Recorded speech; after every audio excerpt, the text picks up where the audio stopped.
3월 6일 우리 매일 말씀 묵상입니다. 함께 마태복음 17장 우리 14절로 27절까지의 말씀으로 함께 나누도록 하겠는데요. 오늘 본문은 예수님께서 변화산에 오르셨다가 산에서 내려오시면서 만난 사건을 기록하고 있습니다. 내려와 보니까 많은 무리들이 큰 무리가 제자들을 둘러싸고 있습니다. 그리고 보니까 그 무리들 가운데 아들의 병을 고쳐달라고 아버지가 나와서 제자들에게 그것을 요청하는 모습들을 보여주죠. 그런데 안타깝게도 그 제자들이 그 아들의 병을 고쳐주지 못합니다. 그래서 이에 예수님께서 믿음이 없는 세대라고 책망하며 아이를 만나주고 그 아이의 병을 고쳐주시죠. 이후에 제자들은 예수님께 나와서 어찌하여 우리는 이 병을 고치지 못했습니까? 쫓아내지 못했습니까? 라고 물으며 예수님은 그 이유를 너희의 믿음이 적은 까닭이다 라고 답해 줍니다. 만일 겨자씨만한 믿음이 있으면 큰 일을 행할 것이다 라고 말씀해 주는 것이죠. 믿음에 관한 부분들을 언급하고 우리에게 도전하며 교훈하고 있는 것입니다.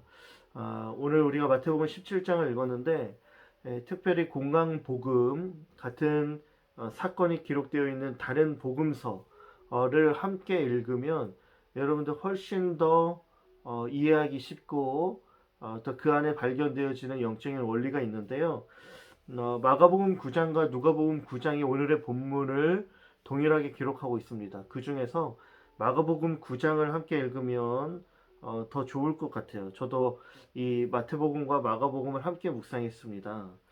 이렇게 내용을 보면 고침을 받으러 온 우리 아버지의 모습을 보면서 믿음 없는 세대의 대표적인 모습을 보여주고 있는데 마가복음 9장에서 자신의 아들을 능히 고치지 못하는 제자들의 모습을 보면서 예수님을 대하는 아버지의 모습도 매우 미심쩍은 모습을 보여줍니다. 의심이 있는 것이죠.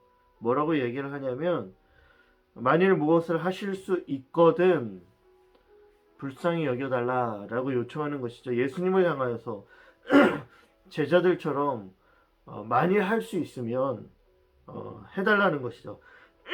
죄송합니다. 그의 마음 안에 온전한 믿음이 없었던 걸 우리가 볼 수 있어요. 왜 온전한 믿음이 없었을까요? 아마도 그동안 아이의 병을 고치기 위해 애를 썼을 겁니다. 그런데 별 소득이 없었던 것이죠. 제자들에게도 나아갔지만 제자들도 못 고쳐준 거예요. 그러니 이 아들의 병을 고치기는 것이 매우 어려운 것임을 이미 그가 체감하고 있었을 겁니다. 그래서 예수님이라 할지라도 이 병을 고칠 수 있겠냐라는 것이죠. 그러한 마음이, 그러한 의심이, 그러한 어찌 보면 절망이 예수님을 향한 온전한 믿음을 가져오지 못했다라는 것입니다. 예수님은 이렇게 말씀합니다. 무슨 말이냐? 할 수 있거든이 무슨 말이냐? 믿는 자에게 능치 못함이 없다라고 말씀해 주시는 것이죠. 그러면 믿음 없는 이 세대를 책망하시는 것입니다.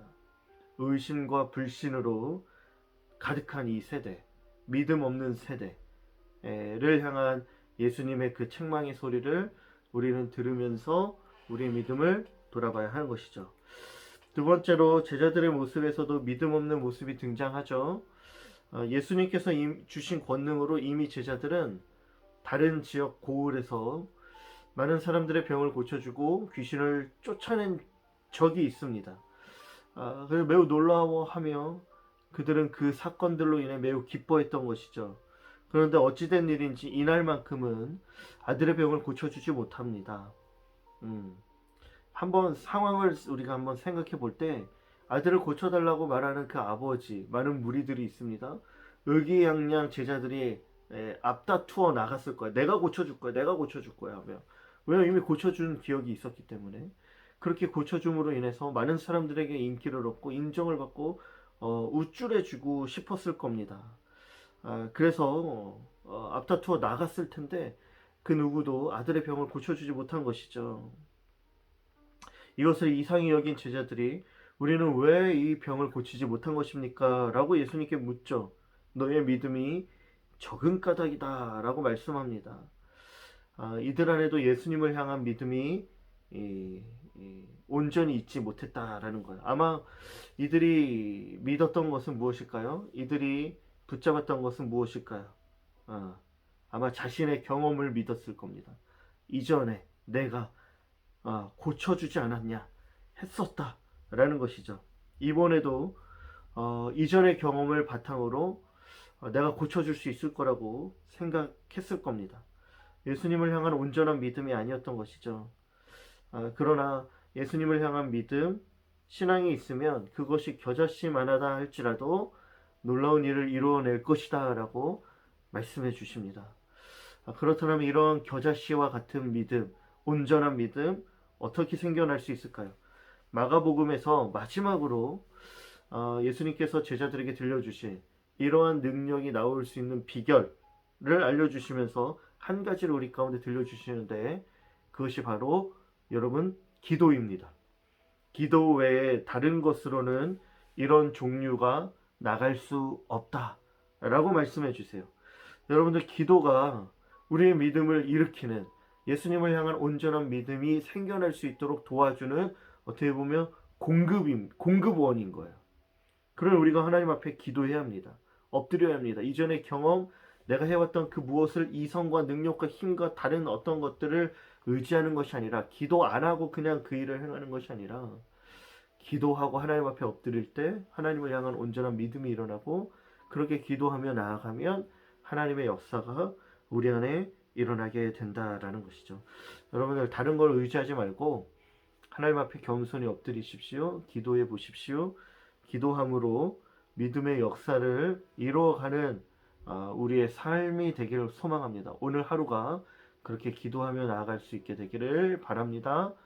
여러분 오늘 하루도 화이팅하고 한 주간 승리하세요. 안녕.